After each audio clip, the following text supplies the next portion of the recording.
What's up, everybody? Welcome to the Ozone, part of the Atheist Roundtable. It's Oz. And I got a special guest with me today that I'll bring on the screen here shortly. But I want to make sure that everybody has it in their calendars. You got reminders set, all that shit for tonight's episode, 9 p.m. Eastern Time. Infidel Noodle, former Muslim, now outspoken atheist, and this young woman has all of my respect, and I can't wait to chat, get to know her, more importantly, learn more about her story and how we can help be a solution, and help folks that are going through the bullshit they're going through, really because of people's actions in the name of a religion or a belief.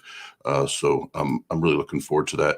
And then we have a packed weekend this weekend. I don't know. We'll probably go live once or twice, but we will be down in Georgia, and because I think the devil lives there, something like that. And we'll be down there hanging out with T-Jump and supporting him. And Modern Day Debates, we'll be putting on a debate on Friday. We're having a great time down there. And if I remember right, I heard that we're going to be working on some more atheist pizza episodes. So I'm excited about all that. So we'll have a busy week this week, and we'll get to it here. Before I do, in the stream, everybody already thanks for jumping into the chat. Paul, Wooly, Kat, Abram, Ian, thank you everybody so far for jumping in. And Dylan's going to be hanging out with me here for a little bit today, and I'm not going to give it away. I'm going to let Dylan kind of talk about how we met, and then him and I'll chat, and then we have some other things, topics we'll talk about, and some will be religion, atheist related, and others will just be life, talking about life and shit that happens, and how we have to deal with it, and how we parcel through it. So without further ado, I'll bring Dylan on.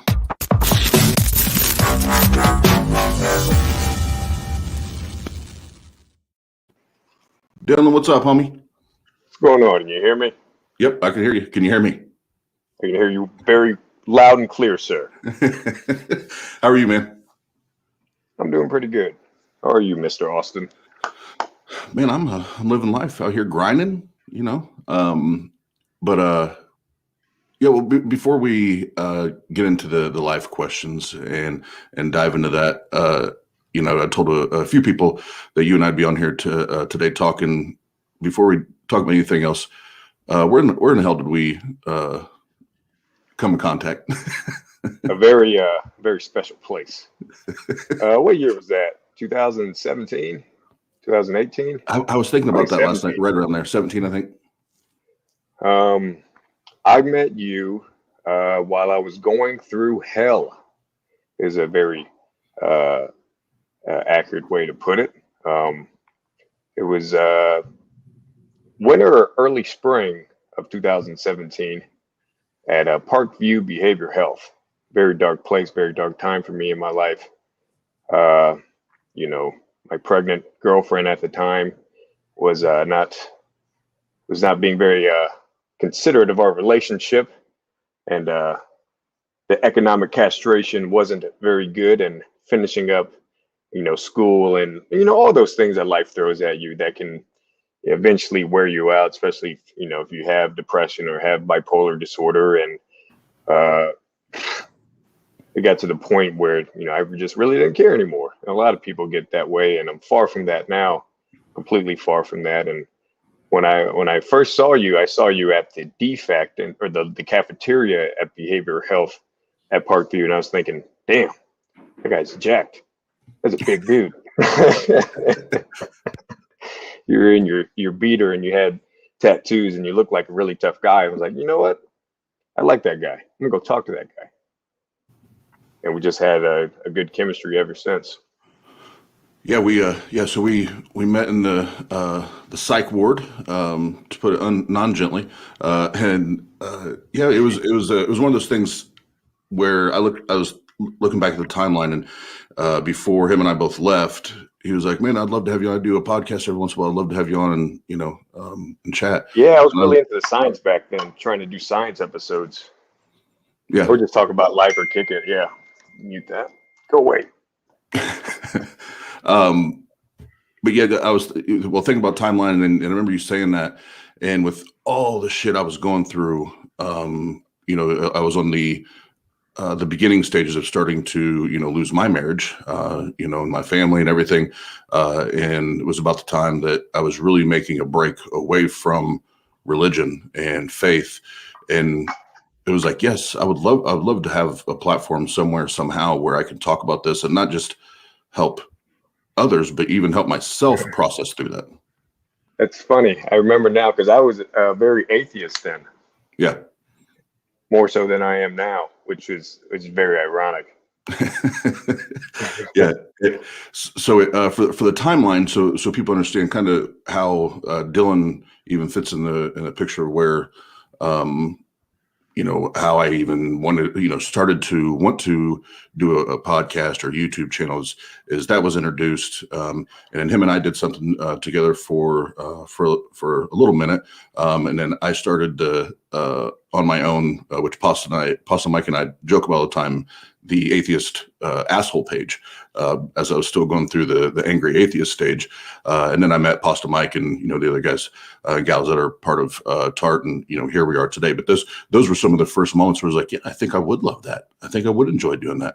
So that's kind of the timeline, even how it's fed up to current day.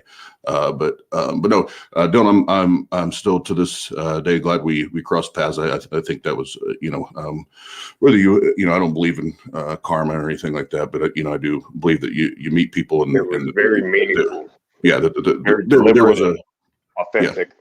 yeah there was some You're my type of brother, man. You're my fucking uh, brother. oh, absolutely. And Dylan's one of those guys. I think we all have friends like that where it's like you can go 2, 3, 4 months not speak, not necessarily see each other, but as soon as Like one nothing calls changed. together or shows up, it's like there was no time went by. But yeah, we don't have to A get lot of along. men are like that, right? At least it should be. Yeah, and yeah, I think most of the buddies I have, have. I mean, that's how I think. Well, Pastor Mike and I talk essentially on a daily basis. Every once in a while, there'll be a couple of days stretch that we don't talk like on the phone or whatever. But I think even if the YouTube thing stopped today, that would be a similar thing. Where him and I could go 4, 5, 6 months, and we'd pick up right back where we left off.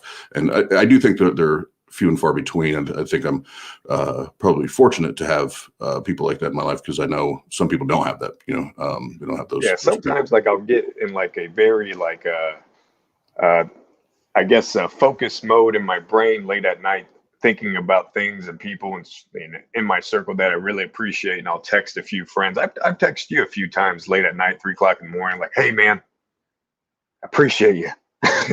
Yeah, Just want to let you know you're my brother. Hope everything's going well." yeah, Things, man, it's kind of how it should be. yeah. Text you No. on Christmas too. I told you Merry Christmas. And a happy New Year, baby Jesus. No, but let's well before we get into any type of the um, mental health or belief or anything like that, let's talk about life. And first of all, what's been going on with you? I'm living a very meaningful life. I am so happy where I'm at in both my career, civilian career, military career, who I am as a person, um, my leadership skills, my traits as a man, as a father, and all those things have never been more rectified and truthful and meaningful and aiming for a higher good. And no matter if I'm going to work, and or if I'm going to the gym, or if I'm going to spar, I'm there deliberately, and everything I do matters, and I'm trying to make everyone around me better. And I'm not just fucking saying that to sound cheesy or to get sympathy or sound arrogant, because I don't give a fuck about what anyone thinks of me. But I'm in a very good place in life, and it's just sometimes you can do all those things and go down that path and try to do the right things to make the world a more pleasant place than what it is, or than what it has to be, because that's all we can do is try to make the world better. And you can do all those things and live your life deliberately, and still, like, malevolence will always exist, and people want to take you out will always exist. I don't really know the means of motivation for that other than bitterness, resentment, hatred, disappointment, insecurities in their self, and haven't seen and because of this, is what I'm getting at it. You know, I haven't seen my daughter in over 12 weeks now. She's 2.5. I haven't seen her since October 29th. Doing everything I can. And I have a custody order from the court to see my daughter every weekend. I should be with her right now. And here's the thing with the courts and with the police, they are not your friends. They are not on your side. Get a lawyer. Don't do that alone. Don't wait. Don't even fucking waste your time. Get a lawyer immediately, or you're wasting your time. They're just going to fucking eat you, chew you up like bubblegum. They don't give a fuck about you. They don't give a fuck about what's right, what's wrong. Get a lawyer and dish it out. You and I have talked about it, and to protect you, well, you and I and everybody from any repercussions. We won't, name names or situations or anything. But the one thing that you and I can talk about is the stress and the pressure of having to deal with previous partners, especially when children are involved, and what that pressure and what that weight can do to somebody when you feel helpless, and which is what happens when you're not only fighting the former partner, but you and I live in Indiana, and it's very the laws and the legislation are very, very skewed towards the mother's side, and it is a continual uphill battle to try to do things the right way and not get in trouble, not cost yourself financially or legally. And the thing I look back on now that my track is a little smoother than it was when you and I met, is what it even does to you mentally, physically, emotionally, that nobody else sees it, nobody else feels it, but it has an impact and it does affect your day-to-day approach. I am the toughest guy. Like when I go to drill with the National Guard, when I'm with my men, I'm a leader. I'm the toughest one there. I'm the first one awake. We don't have PT in that morning. That's fine. I'm waking up. I'm running. I go to the lab. I'm the nicest guy. I walk into the lab. I say hello to everyone. That's the first thing I do. Make sure all my coworkers are happy or pleasant, and I'm courteous to them and give them the gift of that, and just spread good. And I go to the gym. I'm a hardworking guy. I'll bang for rounds. I'll roll for rounds. I'll try my best not to quit. I'm a really tough guy. I'm a really good guy. But when I'm alone at night and I'm going to bed, I am terrified. I have nightmares or dreams or whatever you want to call it of, holding my daughter. I have dreams of holding my child. I haven't seen my kid in 13 weeks. I told this with the police when I hadn't seen her in 7 weeks. It's gotten me, they are not on your side, man. It got me in more trouble, which is weird. Here's the thing. I even thought, so this is what I wanted to do. What I wanted to do 7 weeks, when it was 7 weeks ago, 8 weeks ago, was kick down that woman's door and rip my baby out of her arms.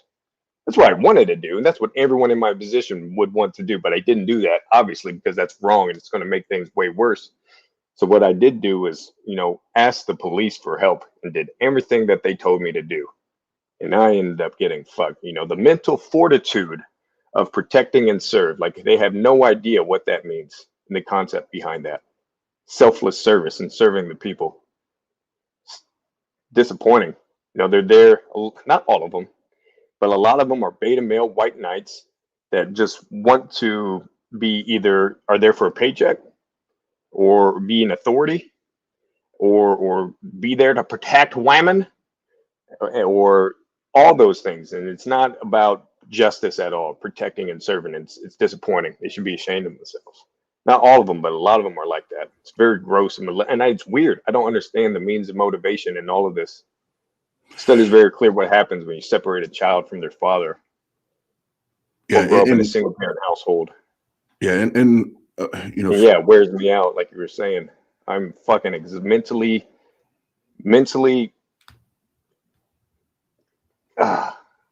exhausted at night. And that's not even the word. Mentally, like, I'm sad, I guess. Mhm. I'm just fucking sad all the time. I miss her so fucking much. It's gross. It's fucking gross. Yeah, well, and Dylan, My I couldn't girlfriend, imagine. I couldn't imagine going the time period you have without 2 years old, man. seeing, seeing my kid. Yeah, and you have every reason to be upset, in any manner on that. And the again, without going too far out of bounds, just to protect you in the situation, again, legally, the I guess the books are cooked, in Indiana, and is what it is. I don't know what other states are like because I don't live there and I haven't went through this process like you are in any other state. So you gave good advice earlier. Anybody that's going through this, to make sure that you have legal protection. Get an attorney. Don't try to do it on your own, because Don't tell the it's police yeah, shit. it is it can be messy and They're dirty, not your friends. and yeah, and they don't help you, and I know that too, from my situation. And so the best thing to do is just make sure you have good counsel, good help, and don't make a misstep just because you're frustrated, and because you're pissed off, because It's like very Dylan easy to do. yeah, it's very easy to do, but like Dylan said, Got to be smart. Got to be tough. and not and not making sound choices, you're only going to make the situation more difficult, more messy, which means less time away, or even more time away from your children. So it's best just to, as hard as it is, difficult as it is, and as fucking frustrating as it is, to bite your tongue, bite your cheek. How long it takes, Yeah, it's too. It's so tedious and unnecessarily long, the due process and all of this. I've been fighting this thing for, we've been going to custody since she was born, and still don't really have anything well established. Here's the thing: when you're going through something like this, I like to say that it's like non-fatal cancer. It's going to be very expensive, and you're going to be very exhausted by the end of this. yeah. You're very lucky if you get to walk away with this in a civil manner with your partner, like you were mentioning earlier before the podcast. That's all you can aim for, is to be an adult. Number one, you have a child, stick together and get married and grow the hell up. It's not about you, it's about that kid. Some people are different. Some situations are so awful that the idea of a marriage is just not an option on the table. But what you could do, an alternative of that, is be a reasonable human being and get along and grow the hell up and stop being a victim and a martyr and a liar and corrupt and malevolent and wicked and resentful and bitter and all those things I can just go on that aren't for the best interest of the child. On the nose or what? Yeah. Yeah. And when you're going through it, and those, it is very easy to point out and say, here's my former partner's rap sheet, of all the bullshit they're doing wrong. But I think if we're also being intellectually honest and even ethically honest, that yes, those things could be said for your previous partner. A lot of that I could probably address my previous partner with. But Dylan, I don't know about you, but I can look back and say there are a lot of areas that I royally fucked up to, and that I have to take ownership. Yeah. If there was definitely times when I was not a great boyfriend or a great husband. There are definitely things that I've done that I wish I could take back, especially words. And the thing about when you hear hurtful words from somebody you love is, I think they affect someone much more than positive words. I truly believe that. You could do 1,000 good things for somebody, and that one terrible thing that you said or did will not compare to those 1,000 good things. It's always going to be held against you, which is also kind of gross and corrupt, but it's true. You should be held accountable for the things that you've done, because you're a weak man if you go in there and say, well, she's done this and she did that, and I'm not doing anything wrong. I don't think I deserve the things that I'm being put through. She certainly has her reasons. Now, if they're justified or not, they're there. Doesn't justify her means or motivation, but I've certainly created my own bed and grave, and I got to lie in it and just do the right things, because what else are you going to do? make it Yeah, worse. and I think that's something. Um, well, to go back to what you said, yes, I even used to, I guess, trainer coach my sales team on that. Just remember that you can do a million things the right way, or say a million things the right way, but people will tend to hold. It's almost human nature. They will tend to hold on or remember the negative, more than they remember the positive. So yes, and what Theo in the chat just said, it's always easier to destroy than it is to build. Absolutely. Absolutely, Theo.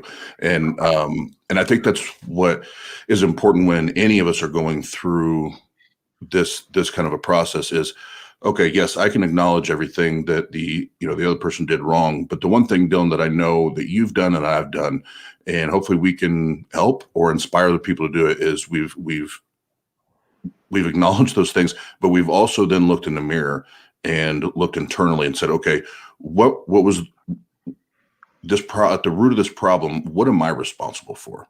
And what did I bring to the table Yes, that negatively impacted this? exactly. Then how do I address it? And then how do I rebuild that? Whether that other person wants to be a part of the rebuild or not, how do I rebuild me, the individual? And I think that that's one thing that I can say pretty confidently, for myself and for you as a friend, that you and I can be proud of ourselves and each other for, especially Definitely. where we met and how we met, is we've done that and we've built it. We've built it with, and it's never just by yourself. You're going to have, whether it's friends and, now having Tia in my life, to help and build a better structure, and a better foundation this time. I think that's the What's true the win. alternative to that? A great clinical psychologist says, what's the alternative to that? You just make things worse. Yeah. Stop trying, like you said, you just got it on the nose. Not trying to rebuild the other person, but rebuild yourself. That's you have control over that. You don't have control of rebuilding the other person. You have control of you and getting your shit together. And if you don't admit that, and if you don't do that, you're a fucking coward. You don't deserve everything that, well, maybe you do. I don't know.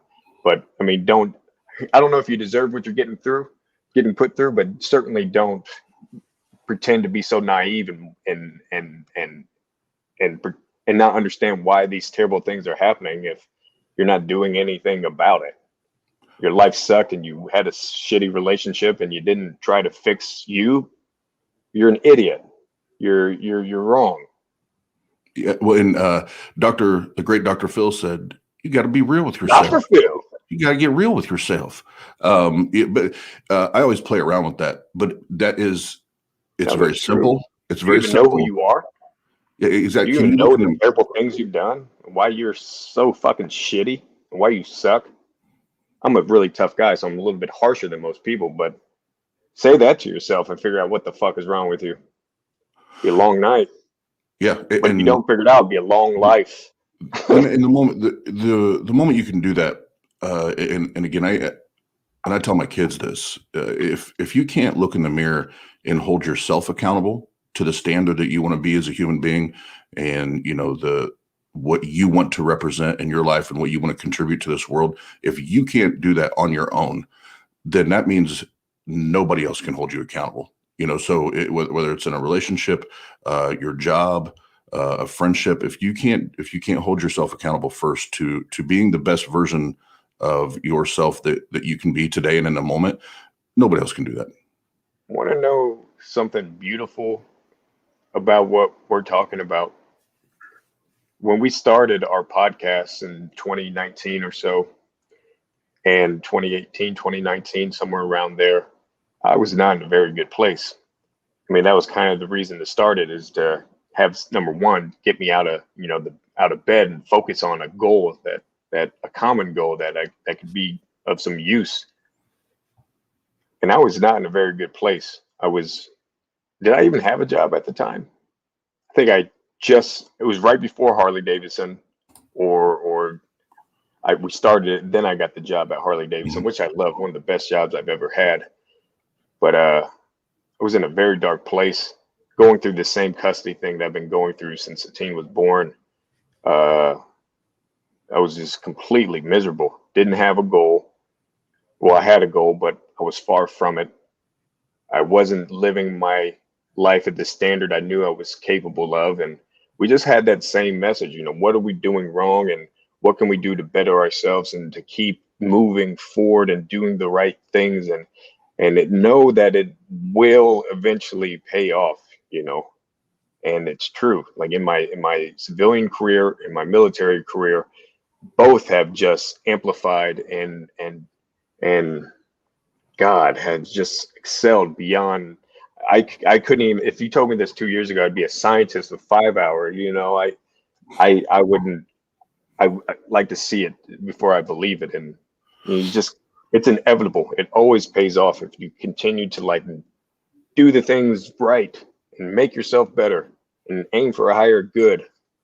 Like all those things, eventually it's about endurance. It's about not feeling sorry for yourself. At least try not to all the time.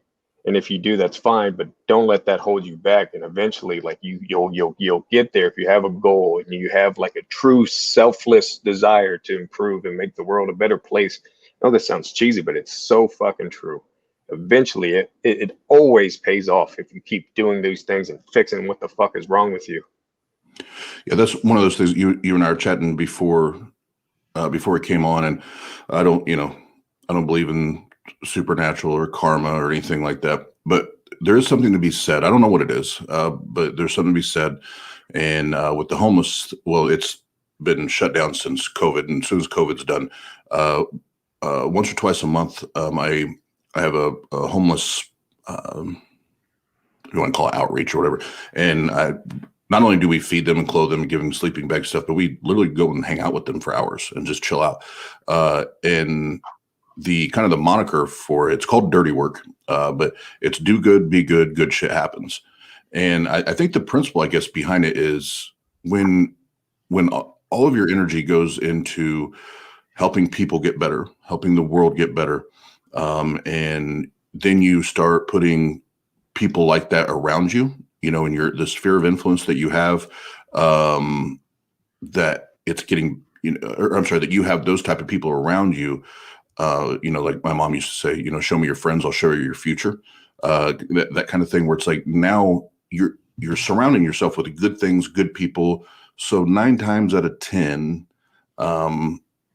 you're going to have better experiences. Now, if you're surrounding yourself with a bunch of selfish assholes that only want to take from the world and put negative conversations, negative thoughts, then of course it's going to Get those people out. it's just going to breed negativity and bullshit. Yeah, get those people out of your circle. What did I say in the garage about wanting to?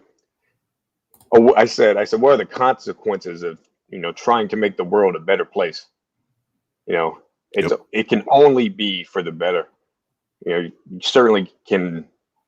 It's certainly in comparison. What are the consequences of being nihilistic and wanting to see the world burn?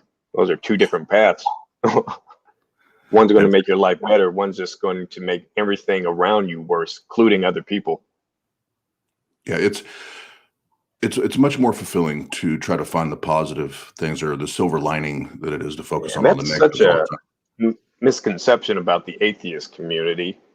Like, how can you have morality if you don't have God? Oh, shut the fuck up.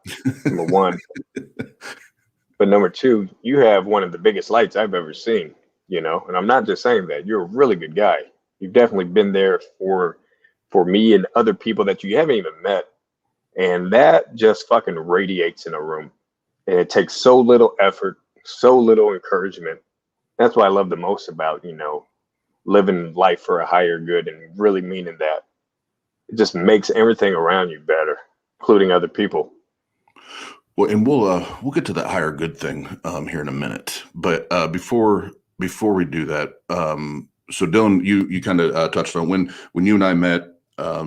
So we met at the Behavioral Health Center. Then we connected again after that, and then when we really started hanging out, like you said, you were unemployed. Then went into a job with Harley Davidson. But the one thing I do appreciate about you is and you've already said it, but you don't quit. You just keep marching, so to speak. You keep going. Now you've got a fucking amazing job, and you were, as far as the time period that I've known you, you're the healthiest, mentally, emotionally. Just talking to you, I can tell you're in a completely different place. Very good So place. before we kind of shift the conversation, what's going on now? Because we talked about the dark spot. Other than the child, the legal battle there with your child. Separate that just for the moment. Everything else, where's Dylan at now? I am so fucking happy and satisfied and lucky and blessed and grateful and humbled. And God, I am so fucking grateful. I'm grateful. I have a wonderful life. I have a vehicle, I have a home, I have a job. My coworkers are awesome. My boss is amazing. I love serving my country. I love being in the infantry. I love fighting. I love going to Lee Brothers MMA, sparring, wrestling, doing jujitsu, and damn, I'm just very humbled and grateful and lucky. Awesome. And I love hearing that because I'm lucky. you and I were, I was employed, when I went to PBH, but everything else was crumbling, as you know. But I'm very proud of you, man, and the hole that you've dug yourself out of, man. I think it's admirable. And Mrs. Oz, Tia just jumped in. She said, "Hi, Dylan." I love her. She said, I want a Tia. She's. If you know any Tias out there, I'm trying to get married. Let me know. Taking applications. Yeah, she's definitely part of the reason that I'm as healthy as I am today. That's for damn sure. All right, so we've talked about how we as a couple knuckleheads ran into each other and where you're at now. I'll save the faith or the belief part for the end. I was going to do that. Let's talk a little bit about mental health and just and we don't have to dig into our experiences and go into the dark places. Instead of doing that, let's talk about some of the things that we find helpful to I guess on a day-to-day basis try to overcome or combat it, because there is no getting away from it. There's no getting away from it. It's how do you manage, and how do you get by day to day? Perspective is important. Okay, what do you mean by that? I'm a scientist, I can see things for what they are. Here's an example. When you look at the sun and the sun is setting, what you're seeing photons react with nitrogen and oxygen in the atmosphere, and they're making the light spectrum change all these pretty colors. And that's actually what the light of the sun was 8 minutes ago. That's what's really going on. But as a human being, you're not really thinking that. Your perspective is like, wow, that is a beautiful sunset, and life is so beautiful, and life is gorgeous. Life is finite and good. Or you can have the third perspective where it's like, fuck that sunset, fuck this planet, fuck that sun, fuck this life. That's gross. You can spread that, and that's like cancer. It's toxic, and no one wants to be around that. Right. Stop feeling sorry for yourself, and maybe try to, even when you're suffering and in a dark place, and when times are bad, appreciate the good in life. Appreciate friends. And I never forget that conversation. I came over to your house, and the feeling of depression is overwhelmingly, like, you couldn't even imagine. And other than like being in love with someone, there's nothing more influential than a dark place. And then they will consume you if you let it. But people are tougher than what they think they are, because what's so awesome is that emotionally you can be dark like that, but cognitively you can choose to continue to aim for a higher good. And even if you don't necessarily feel that good, it's a game of endurance, and things always seem to find a way of working out if you keep moving forward. Yeah, and I like how you beauty in life. I like how you described depression there. And the first thing I always tell people, as far as depression is concerned, is talk talk therapy is one of your most valuable weapons. And, whether it's just a friend, a partner, or you have a, professional therapist that you go to, talking and like verbalizing it and hearing yourself get it out is such a relief. And just kind of a short plug, if you go to our website, tart.live, there's one of the drop downs that says Tart Helps. And there's a number on there that you can text. Now, the people that you'll be talking to there are not professionals. They're just there so you can talk if you want to talk with, anonymously.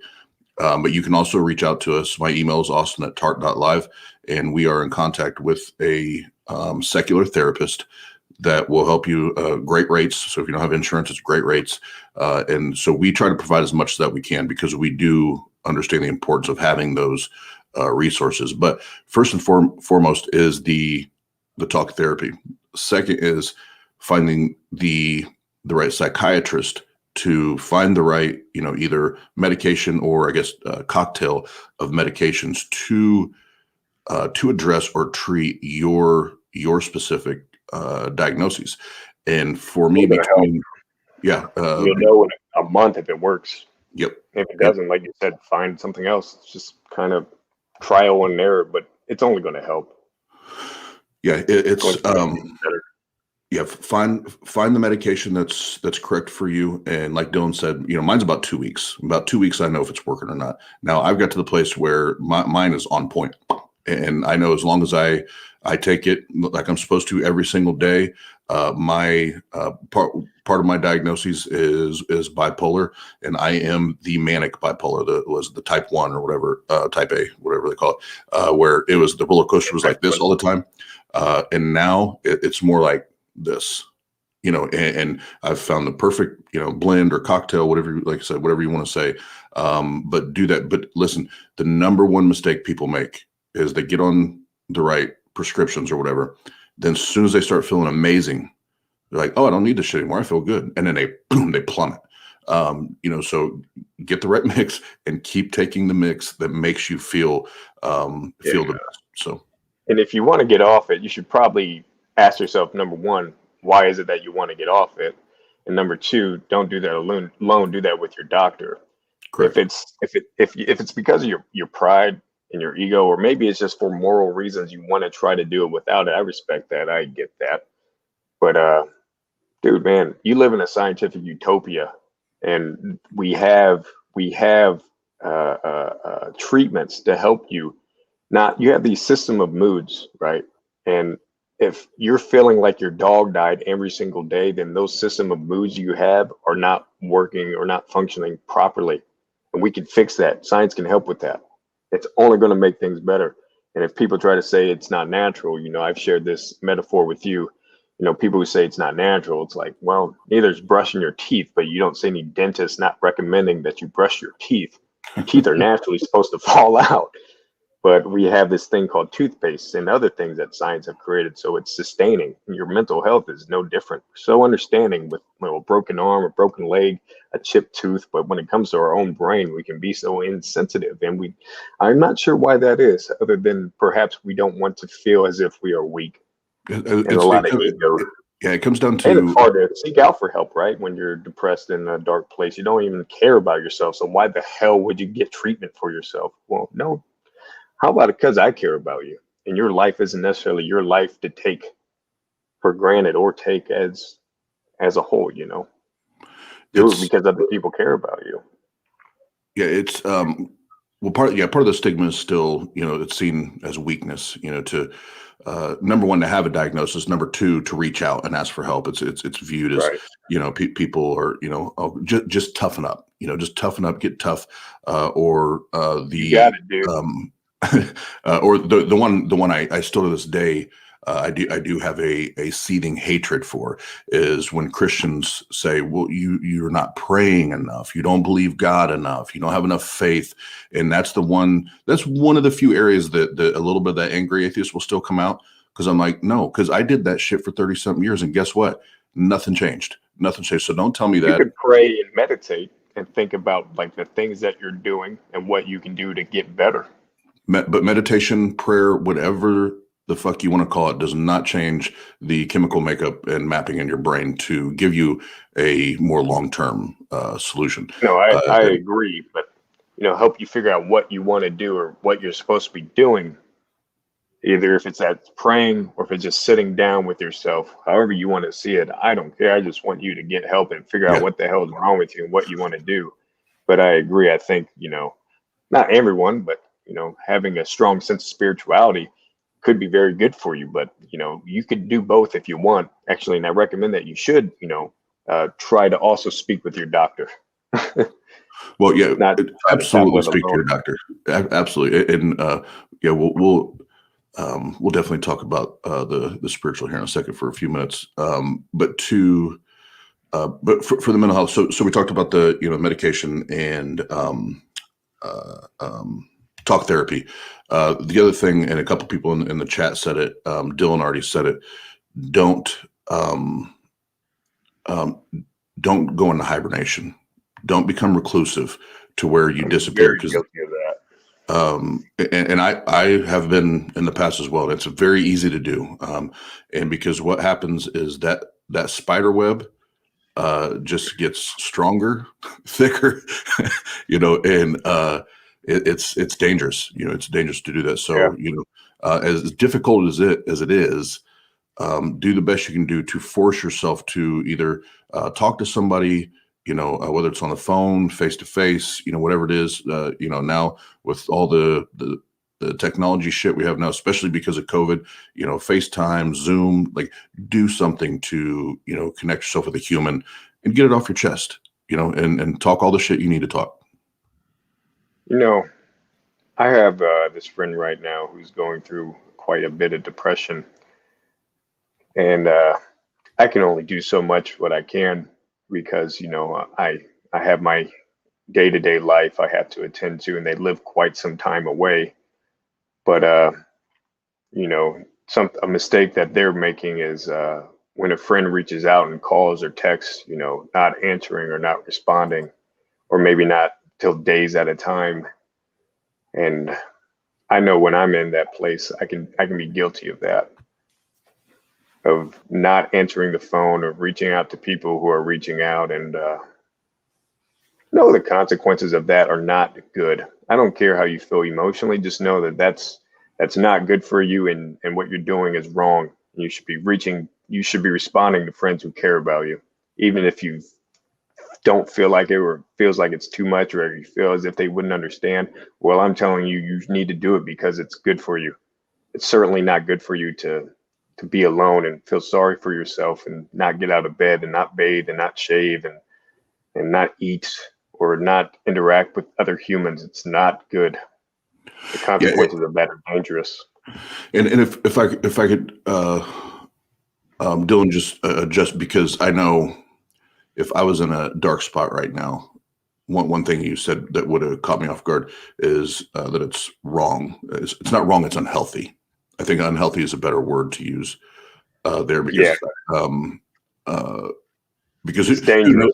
dangerous. Yeah. Who knows if it's right or wrong? What we do know it's unhealthy and it's potentially Right. dangerous. Excuse me. I'm not trying to say like you're wrong, you're a fucked up person. Well, maybe you are, but it's not that you're a bad human, but the consequences of what could happen Right. are terrifying. Thank you for making that clear. Yep. No. There's nothing wrong with That's what I'm here being for. depressed. Yeah, Uh, make real this quick, we got very to. clear. There's nothing wrong with being depressed Yeah. or Yeah. having depression. It's just But how you deal with being reclusive or trying to take yourself away from humans to try to fight it on your own can be unhealthy, potentially dangerous. Absolutely. Real quick, $20 super chat, Don Fulman. Thank you very much. Easy to overestimate what you can do in a year, but as easy to underestimate what you could do with a decade. You have time, have faith it. in Yeah, yourself. Yep. I like that If a there's lot. any way, if there's any way and anywhere that I will accept the word faith, it's right there. And then Like our we were good talking friend. about, it took a decade, or this guy's he's saying 20 years, Oh, this other one. but you keep fucking doing the right things and going down the right path, it will eventually pay off. And if it takes 50 years, that sucks. That probably won't happen, but that sometimes that happens. You eat shit for 50 years, but if you keep doing the right shit, eventually it will pay off. It will pay off. It has to. You Yeah, have faith that and it has to. it goes It will along be worth it. it goes along to what we talked about earlier. You position yourself, sorry, in a pattern of doing good things with good people. Eventually, good shit will happen. Like, I can't give you a timeline. Could be 5 years, 10 years, 20 years, but eventually, Can't connect the dots looking forward. You only connect them looking back.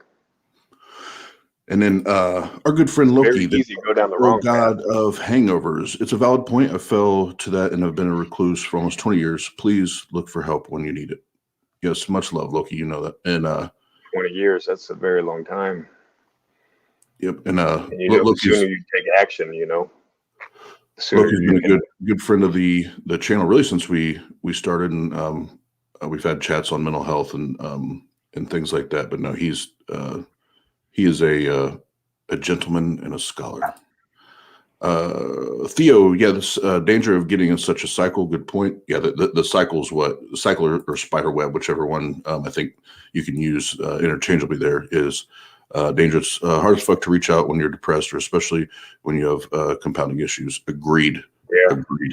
And I think that's another reason why it's important to have those friendships or relationships, where those people know, okay, if I haven't heard from so and so, via text or phone call or whatever, I know I need to check in, Yeah. and I need to know, I know I need to figure out what's going on. So, but the only way you develop those relationships is having those ongoing conversations when you're not in dark places. Because when you're not in dark places, when you do go there, those people know the warning signs.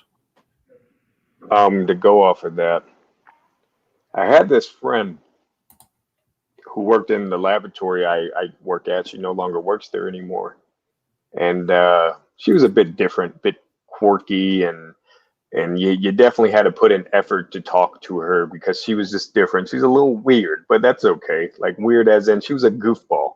She was quirky. She liked talking about squirrels and unicorns, and you can imagine amongst a group of scientists, like, they think like, oh, that's very childish and stupid of you.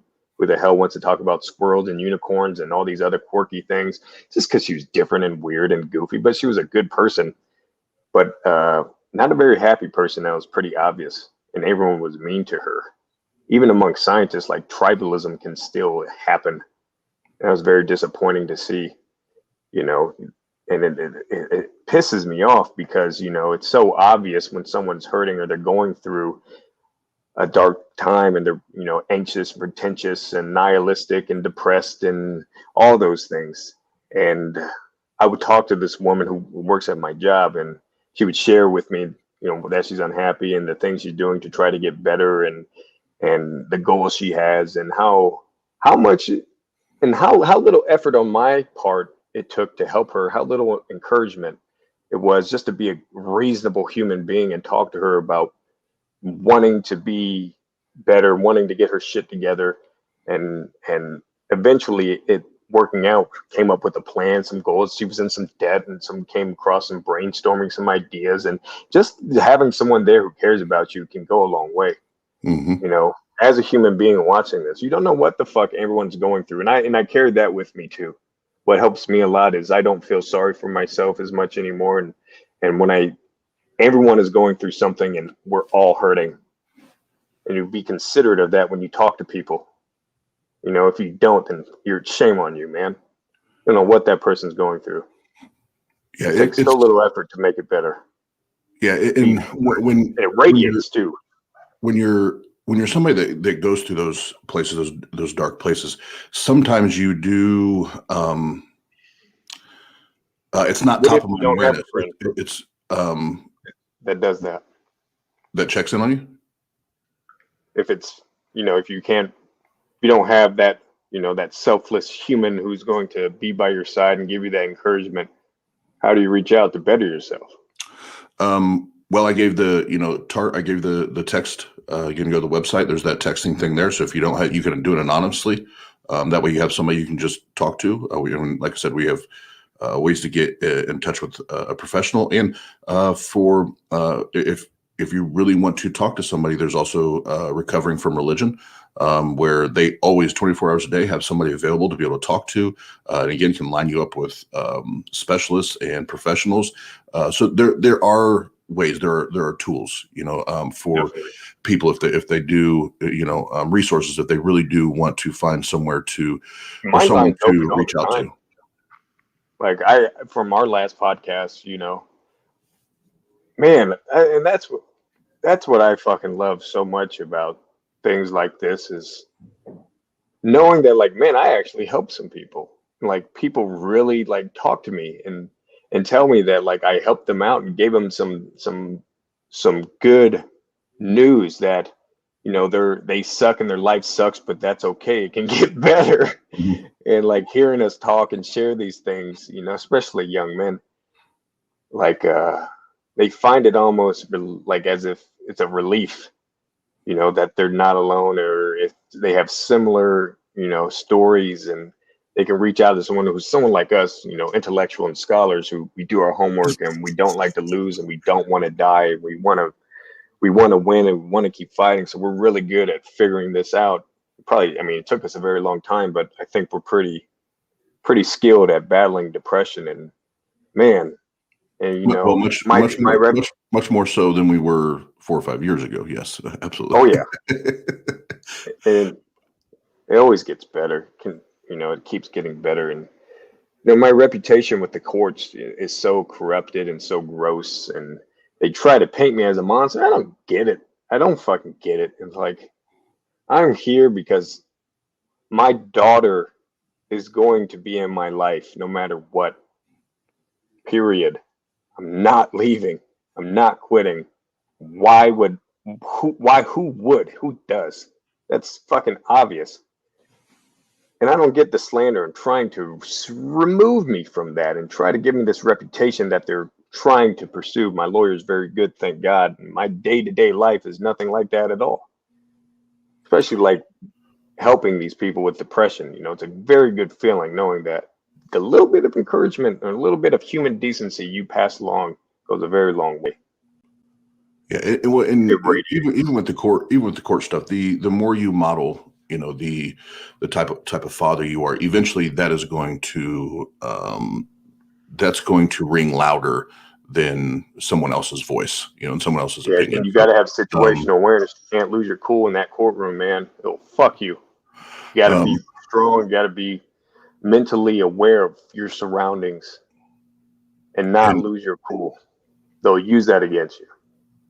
yeah, it's yeah, like we said earlier, you just have to be careful, make sure you have the right representation, and just protect yourself. And that's where mental health and treating it, going full circle is important, because Yeah. when you're healthy, meds, therapy, everything, it's a lot easier. I'm not saying it's simple, but it's a lot And I'm a pretty easier. nice guy, but I get angry. I get angry and I say fucking mean things to police and they don't like it.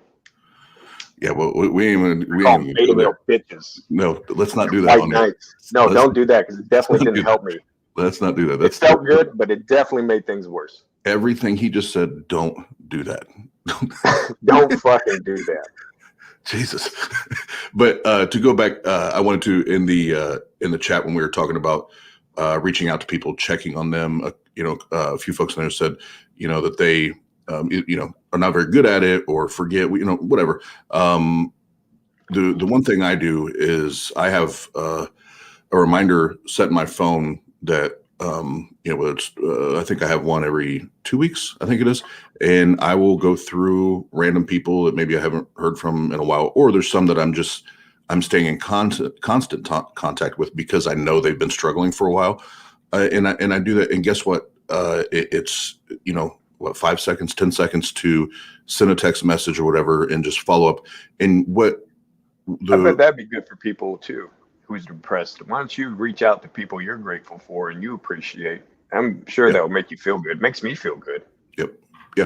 Oh, that always, because whether you're the one struggling or you're reaching out to somebody that may be struggling, you never know what just those kind words, whether it's loving, encouraging, motivating, you never truly know the trajectory, The effect change or that shift. has Yeah, on that person. Yeah. that will give somebody for their day, their week, their month. So there's some that I've received in the past where it's like, man, I needed to hear that shit today. And it meant so much to me. Um, Yeah. So it's set a reminder, and just make it very simple for you. It doesn't need to be a I big needed to long hear that text. today, man. Yeah, absolutely. I've been there. No, no mincing those words. But we're at about an hour here, Dylan. So I want to shift real quick before we wrap and dig in just a little bit. So Your show. Let's do it. you were over at my house 2 weeks ago, and we kind of dipped in this a little bit, and so everybody has a little bit of a background on where Dylan and I were when we met. So he was very hardline atheist, and I was the brand new atheist that was like, "Fuck God, your book," just mad. And now, thanks to Apostle Mike and the rest of the guy was with Tart, I've for the most part, found my way out of the angry atheist stage, and now know how to have good, cool, calm conversations and Logical, yeah, reasoning atheists. yeah, and still love people and love to talk to people and get to know them. And now Dylan's a little more to the spiritual side, and I like God. I like God. and now I likes the idea of a God. I do like And that's kind of Christianity where. and the church and that community. So But I'm a little bit cheesier than most people. I'm kind of corny. Well, we already I'm knew a tough guy, but I like to put bad guys in the ground and cry when a puppy dies. Everybody was going to say something. So that's where we left off, was the idea of God, and you kind of dipped into it a little bit there, the Christianity, the community, and believe me, I get the appeal of that. I lived that for 30 something years. But why, if it's just spirituality or the thought of a God, then why Christianity? Because I grew up in the West, just that's where I grew up, and that's where the religion is really. But I think Christianity got most of it right when it comes to the human core values of what people want. And I'll be honest, I don't know too much about Judaism or Muslim, and people who are Jewish or Muslim, I think are great. I mean, except for the radical type that want to kill you for being a homosexual or throw acid on little girls' face. That's why I joined the infantry. I'll kill those motherfuckers. And that's what I would like to do. But the idea of God is, I see its effect on people, and I see how much it means to people.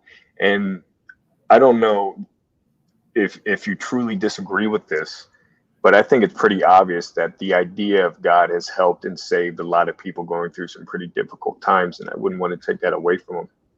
I don't care the reasoning or how logical it may sound, with all my scientific evidence, and I'm very scientifically literate. I understand how foolish it sounds when you pray and you're not talking to anyone, but, for people that do feel that connection or think that they do, I think that's beautiful. And if it helps them get through a dark time, they feel a connection, they have some sort of meaning in their life, and it's through God. I think that's beautiful. I think that's a beautiful thing that maybe we sometimes take for granted. But I'm cheesy, I'm corny.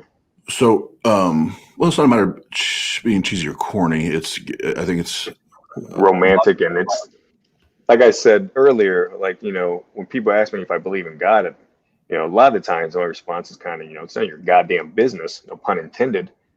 But two, I like the idea of it, man.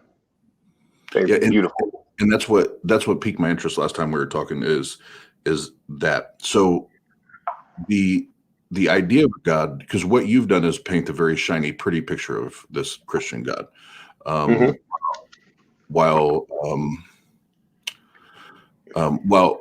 at least I know the very disgusting, abusive and neglective and ugly part of this God. So I would argue that just that in of itself does not logically lead us to a loving, compassionate, helpful God.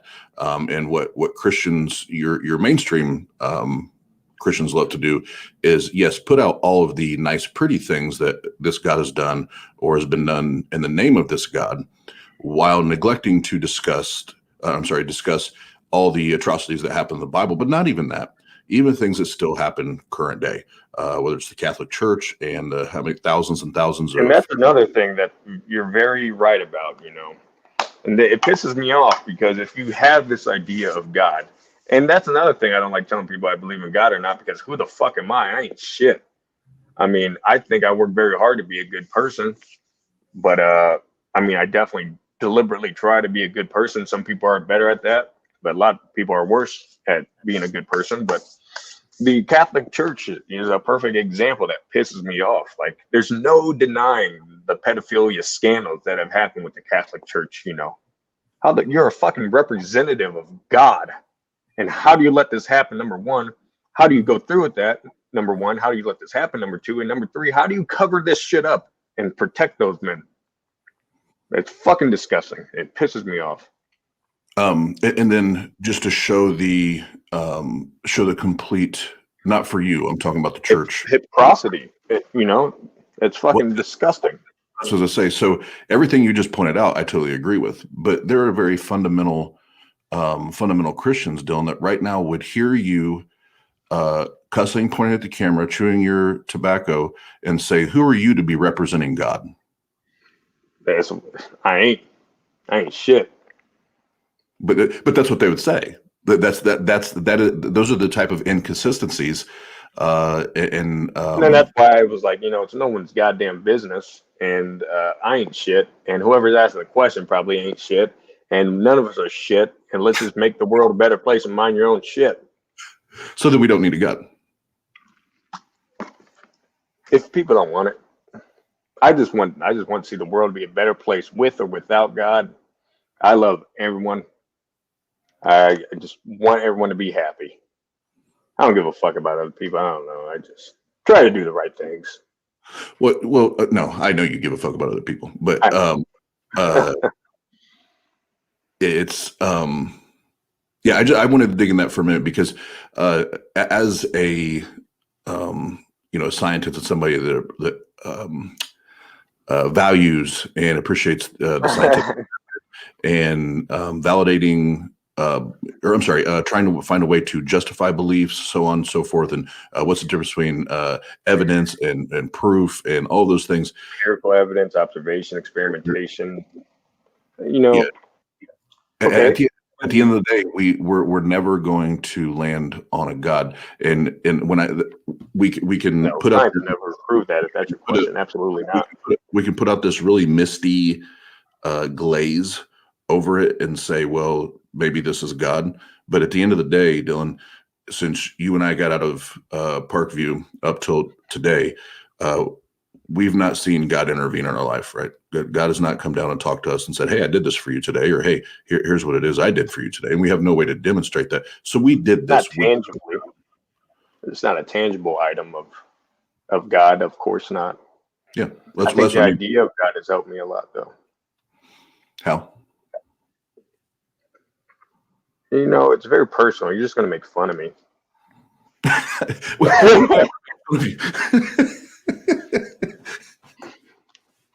Just here's the thing. For me, when I was in jail for like the third time, not working as a professional scientist and doing everything I can to get there, and so in love with Scarlett, my daughter's mom, and her not wanting me, and and the rejection of that, and all the hell I was going through, and all the misery, and the world was a terrible place. And praying to God, or perhaps I was just scientifically in a very good state of mind, and I was meditating and I was focusing on my problems, and I found a way to cope with that and better that through just cognitive problem solving through prayer.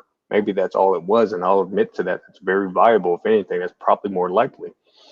But the idea of praying to a God who wants to see me do good and wants good to happen, and doesn't want you to take this path of malevolence and evil. And it's a good feeling, man. It's a good feeling to have a relationship with something that's not even there, but that represents all that is good. That's beautiful. That's And fucking beautiful, and I well, love it. and everything you described, I have zero issues with until we get to the God, because you and I, there's nothing that suggests or shows us that we need a God to feel everything you just felt and to do I everything agree. you just do. So that's I agree. okay. So there's no God. No, no. And I do a very good job not being an ideologue and not taking offense to other people who think differently, and that's a problem. Like Christians, like they get so fucking offended. You get so fucking offended if someone doesn't believe in God or challenges their judgment. I'm sure you can whoop my ass in a debate if God's real or not, because I don't really have any fucking answers. Number one, I'm very busy. Number two, I've done a fair bit of research on Bible and Christianity and the monothesis and Islam and the movement of Christianity into the West. And I'm being humble. So yeah, I've done a fair bit of research, but probably not as much as you, especially in the art of like true debate. I don't know, but I guess I'm also not really interested in that. I'm not really interested to prove if he's real or not. And only thing I control is what I believe and what I feel and what I can do to spread good and be good with God or without God. As long as that's the outcome. And if people who have need something, and here's science for you, people need to find meaning. People have to have something to aim towards. You got to have that. If you don't have that, you're going to keep wandering aimlessly in an abyss and not improve and not get better. And I know people who have a relationship with God would agree with me that it's aiming for a higher good, not like the Old Testament crap and all the gross stuff that's in the Bible. Like modern Christianity, a lot of them, most of them would all agree that it's about aiming for a higher good and being a good person and spreading love and benevolence. And so beautiful. And it's because it's true. It's all we can be doing. That's all we should be doing, because No, but what else? even in that, you're respectfully, you're picking out Making a lot of assumptions. Yeah, you're picking out the pretty That's just glossy. my perspective. Yeah, and it's your perspective is your reality. But I could tell you, if you dug further in the scripture, you'd understand that that's not that you have just whether it's, I'm not saying you've done it on purpose. I'm just in your experience, that's all the pretty shiny shit, right? And like the perspective when you read Cain and Abel, and when I read Cain and Abel, I saw the perspective of a spiteful man who fucking hated God, and he saw his brother get everything, and he blames God for all his problems. And God says, "No, dude, it's not me. You're not doing everything you're supposed to be doing, and you fucking know it." God said that to him. He said, "You fucking know it." No, act like a little bitch right now. You need a man to fuck up, little bitch. Stop blaming me for your fucking problems. I'll kill your fucking family. Try me. No, he I'll already make did a flood right now. He already did that with the flood. That's but no, There's no geological evidence of the flood. Thank you. We debated that in Did you one hear of your that, Christians? podcasts. Did you hear that, Christians? There's Oh no. shit! Now they're going to troll me, man. Now I'm going Um, to get a bunch of hate mail in my inbox. But there's so, absolutely no geological evidence for that. It's ridiculous. and I'm gonna clip that. I'm gonna clip that later. But That's called confirmation bias. To even support your argument, you said if we leave out the Old Testament, okay, because most people say, well, then now it's easy to pick out the the pretty parts of Christianity. There's still plenty of The book was written by people, Exactly. I don't even understand how you connect with this, Dylan. Because I'm a hopeless romantic.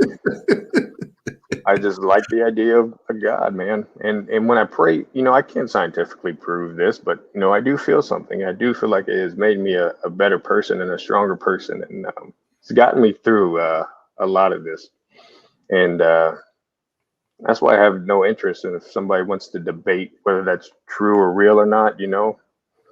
sure we can have a conversation. We're probably going to have a lot we disagree on, but I hope by the end of the day we can shake hands and still be friends, which we are. With me and you, we can talk about very difficult things, and that's what I like about us. When we disagree on something, we don't get offended and we don't get butthurt. But we're tough guys.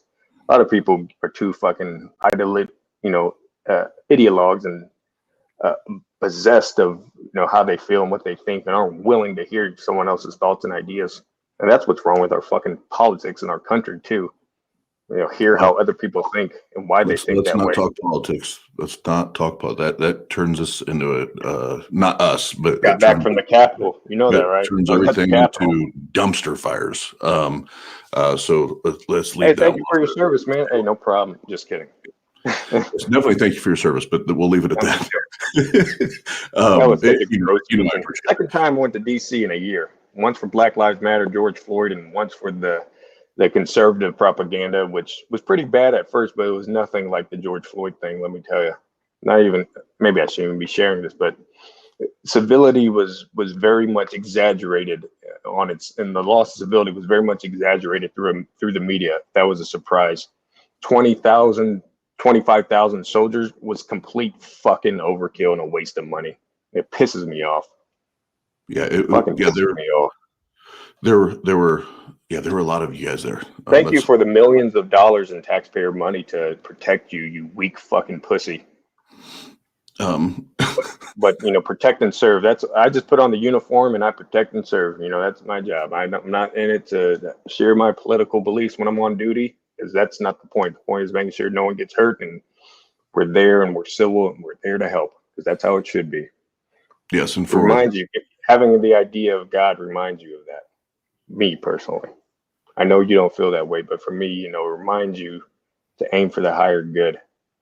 And maybe that's just a human core value, but I think the idea of God, that's what it's all about. Now tell me how stupid I am, how ridiculous it is. First of all, I never tell anybody they're stupid. I know you don't.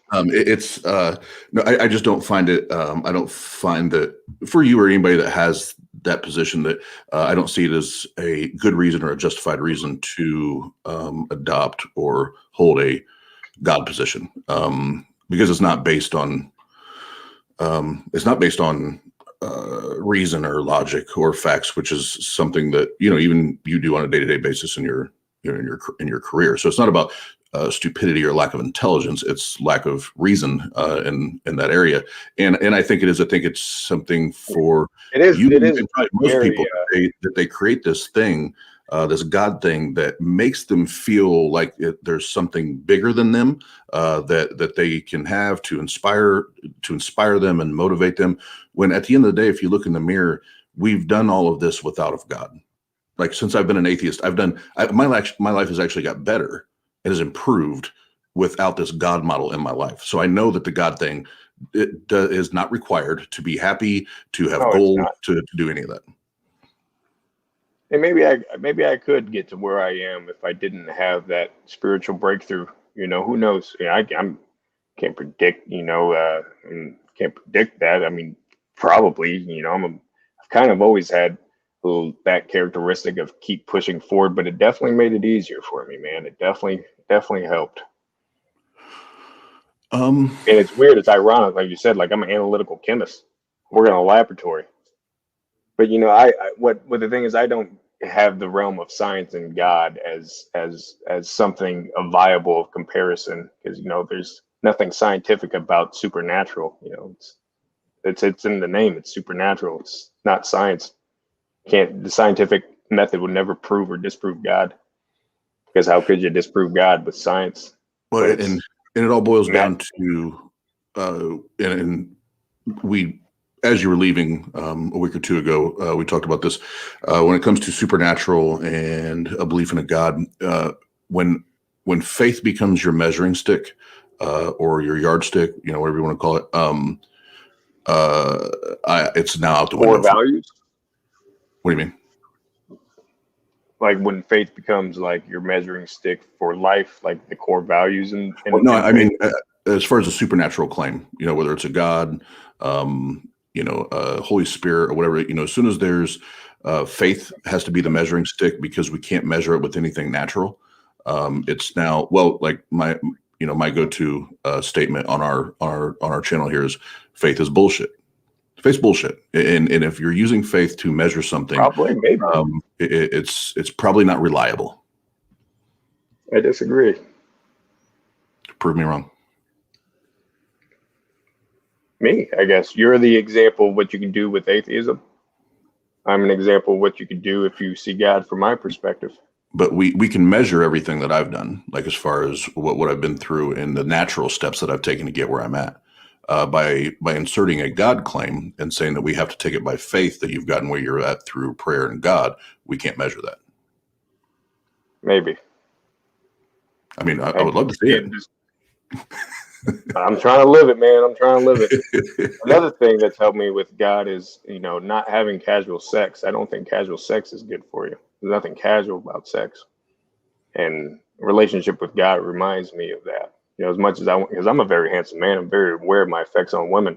I get horny. I want to plow through a couple of broads, but I know that's look. I know that shit's not good for you. It's not a very meaningful life. You should take sex very seriously. You only share that with people you truly love. That's another example. I think God is good for me. Helps control the animal that I am. Not naturally a very good person. I'm being humble, but the faith of God helps me with that. And see, without turning that into another conversation, I actually, I would say the God, especially of the Bible, is way too concerned about what people do with their genitals than he ever should be. Our genitals? Yeah, like what do you care? I don't think casual sex is good for you, man. I don't think you should be out here just sharing that with everyone. I think it should be a meaningful experience you only have with people you love. Yeah, and I'll put this up here. I think Dylan's mild faith isn't harmful, and Theo, actually, I have zero problems with Dylan's position. Him and I know you don't. Thank you, Theo. Yep. But not as many Christians are as rational and as understanding as I am. Or what I was getting ready to say is we wrap this up. The one thing that I do know, like Dylan's not out like knocking on doors and trying to get people saved, and I think it's flattering when people do that, by the way. You think what? I think it's kind of flattering when people do that. Hey, can I pray for you? It could be like, hey, man, fuck you. Who are you? Well, but I think it's kind of a nice gesture. Like, they don't want to see you go to hell. That's a nice gesture. Well, and see that's where the whole perspective thing, because I got told for so long I was going to go to hell that was part of my therapy. Well, you are going to go to hell. Yeah, I wanted to make that very clear. Don't fuck you.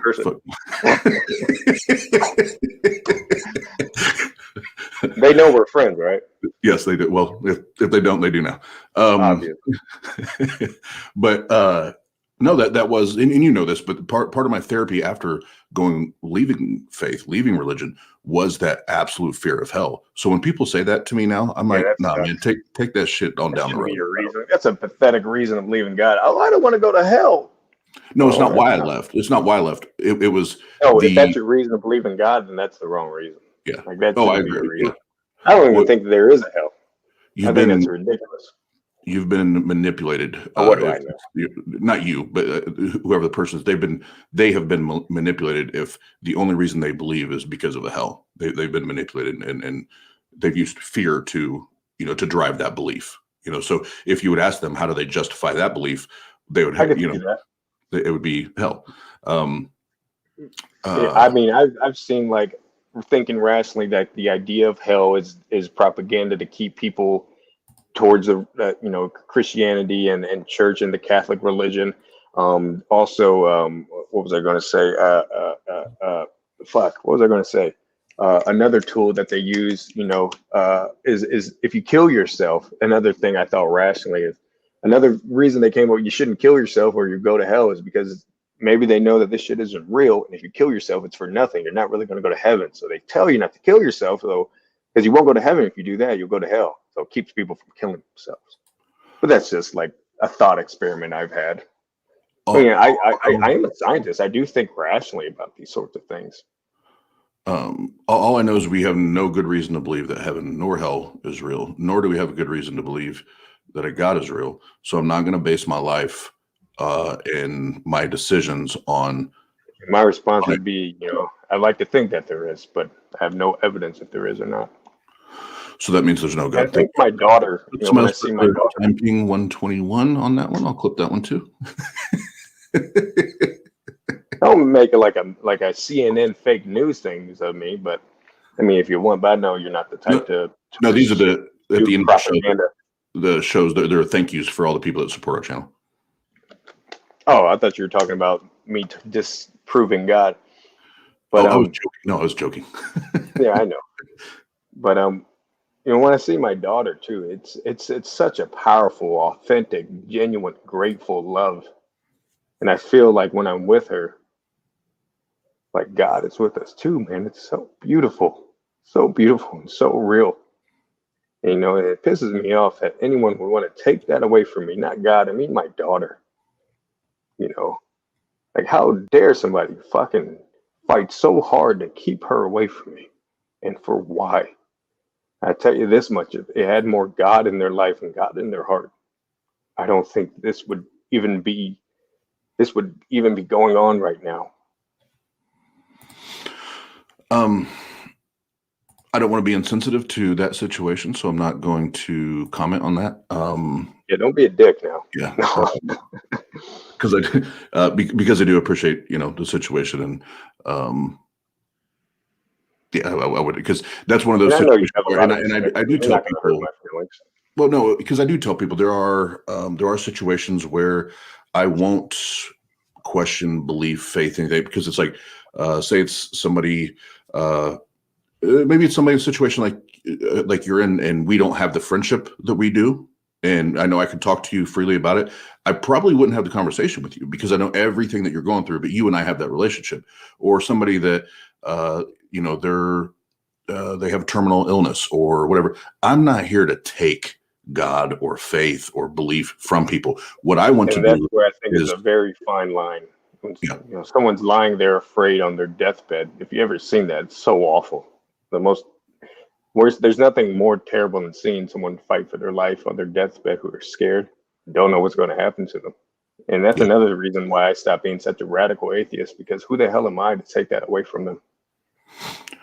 yeah. And well, even for the Atheist Roundtable, I don't think any of us, and I know you're not talking directly at us. I'm going to say this I'm talking with about from my own people experience. with When I was pretty radical atheist when 2012 through 15, 16, when I was like really into Richard Dawkins and Lawrence Krauss, Mhm. really bashing the religion. Yeah, and Being confirmation bias and not opening up my mind to the good that it does. And I think a lot of it's because I was just so angry with the idea of God and why my life sucked so much. And I got everywhere and I was doing all the things I was accomplishing without God. And it was bullshit to like consider that God had anything to do with this. But another thing is when I opened up my idea with God, things did seem to blossom a lot effortlessly, a lot more effortlessly than I did without God. And maybe that's just coincidence. I don't know. Probably is, right? But probably, yep, yep. probably, but it did nothing but good for me, man. It's definitely made life a lot easier than what it was without God.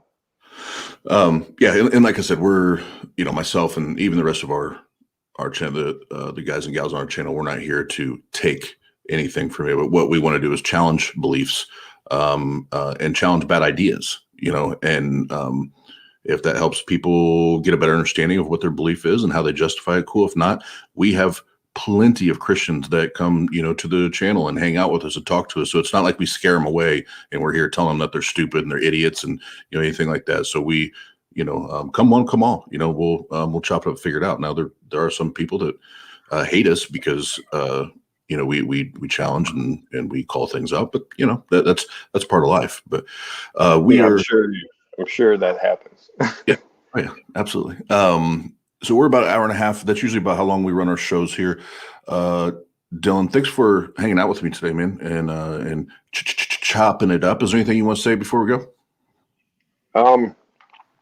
Yeah, man, it's always so therapeutic when I get a chance to talk with you, and I apologize if it seemed like I was too cowardly to go into too many details about everything that's going on with my daughter and her mother, but it's all about I know the prosecutor is going to be digging through anything he can to find something to use against me because he's a scumbag. I mean, he's doing his job, and no, but it's so disappointing at the end of the day of what's going on and what I'm going through. And it's pretty obvious that I'm a genuinely good person who does good, and no one deserves to have their child taken away from me. And I'm not arrogant, but especially me. I'm doing things that not too many men can do. Army Ranger candidate, fucking a scientist that works in the lab, in the infantry. I go through my day-to-day life trying to make the world a better place. And who the fuck would dare take away my child? How dare you? Who the fuck do you think you are? It's so gross and so wrong and so corrupt. Pisses me off, man. It's so fucking disgusting. It's weird. It's so weird. I would never want to take Scarlett away from, or Satine. I would never want to take Satine, my daughter, away from her mother. Who the fuck does that to the father? It's so obviously wrong. And it's so weird because it's not about what's right or wrong. It's just a long legal process. It's almost over. My next court date is in September. Yep, and hopefully you get better news. See my daughter Yeah. in September. I mean, fuck my custody order, right? I need to watch what I want to say because, man. Yep, let's just bring it on, like the court. Oh my God, man! You. We have so much coming for you guys. To protect you, let's leave it there because I know you and I, when we get popping off about the ex-spouses and all that, we can go off. So thank you, Dylan, and I know thank you, man, you're my fucking brother. And you're a really good guy. You have a really good heart. You care about people, and you're one of the people I'm going to keep in my circle. No matter what. And I know your intentions are genuinely good. You're a genuinely good person. You love people. You love helping people, and people like you keep in their circle because it's just good. It's good for you. It's good for me. People like you, I'd do anything for because you'll do anything for me. I'm very lucky to have you as a friend. Another thing in life, appreciate good friends. Yep. There's not that many of them. Yeah, and first of all, thank you. And I'm one of the worst at taking compliments, especially publicly. But thank you. And your penis is like this big. I've seen it. No, I knew one of those jokes. I had to ruin it. But no, I appreciate that and the kind words and I appreciate our friendship. And like I said, I do want to say that it's been awesome to watch you progress and grow and learn, even in your professional career to be where you're at. So I think it's great. It's not even over yet. We're still moving forward, baby. Yep, absolutely. Keep moving forward. Don't settle. Keep doing the right things. It will always pay off. We ain't going nowhere. We out you. We out you. Depression will always relapse and always be there, and you deal with that too in a meaningful manner. Do it the right way. Your life is in your life to take. Try not to feel sorry for yourself, and remember that cognitive part of your brain. Let it overcome the emotional brain when you're in those dark places. It's a little difficult. It's a little bit more difficult when you're dealing with children, little kids especially, because little kids are only little kids for so long. So you have to act quickly and with a purpose, but not in a manner that's going to fuck you. And that's all that, like, really, the biggest thing I'm so disappointed about is all the milestones that I've missed and continue to miss. And I don't want my baby to not be a baby anymore when I see her again. Yeah. Fuck my baby. They grow up so fast, and it's just keep doing the right things. Don't go down and take it out on the world, because that's just going to make everything in your life way worse. Absolutely. And you can go back and look it on YouTube later, Dylan. But you got some love on the chat room, man. They're wishing the best for you, and to stay strong and all that. So you can go back and see all that on the. I will. I appreciate everyone's kind thoughts and prayers, maybe. Whatever it is, I appreciate it. No prayers. Not on this channel. Not on this channel. Prayers here get deleted. No, I'm kidding. uh, I but think no, people are mostly good, man. It's good. Life yeah, is good. yep. Be Well, grateful for strangers wishing you the best. Thank you.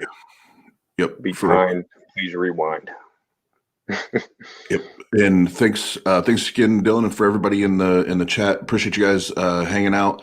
And remember, if you weren't here up top at 9 p.m., so here in about 4 hours, right? Yeah, about 4 hours, 4.5 hours. We're going to have Infidel Noodle on. She is a former Muslim, now outspoken atheist, and it's difficult for anyone, male or female, to walk away from Especially a Islam. woman and Muslim. Yeah. Um, They'll kill and you. yeah, but females is even more. It's even more difficult Oh, for them. So, yeah.